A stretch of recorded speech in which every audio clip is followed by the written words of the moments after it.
Farine, œufs, lait, sucre ou encore beurre sont les précieux ingrédients d'une bonne galette. Mais ces derniers mois, ces mêmes produits ont subi une forte inflation, faisant jusqu'à doubler leur prix d'achat pour certains. Malgré cette hausse, nous avons rencontré boulangers et consommateurs pour voir si la galette, à l'heure de l'inflation, a toujours la cote.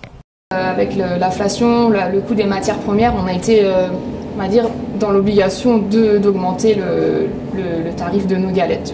On a eu beaucoup de demandes déjà, même début décembre, quand est-ce que les galettes arrivent, voilà. On a même du mal à suivre dans les labos pour fabriquer la quantité de galettes qu'on a besoin au magasin. La journée du vendredi 6, qui est la journée de l'Épiphanie, on a vendu, sur l'ensemble des 3 boutiques, on a vendu 1200 galettes. Si certaines boulangeries se sont félicitées de leur très belle vente, d'autres ont cependant remarqué une baisse significative, révélatrice de l'inflation en cours.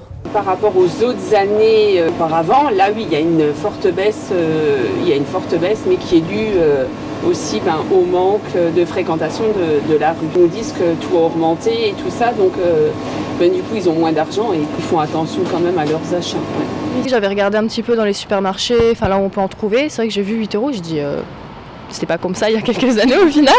Quand je regardais les prix, déjà c'était très cher, c'était d'un extrême à l'autre.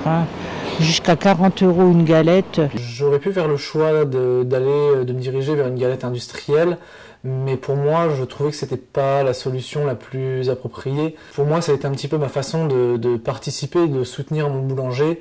Et c'est tout au long du mois de janvier que les Français pourront profiter d'une bonne galette, avec toujours la même idée à l'esprit. Qui aura la fève ?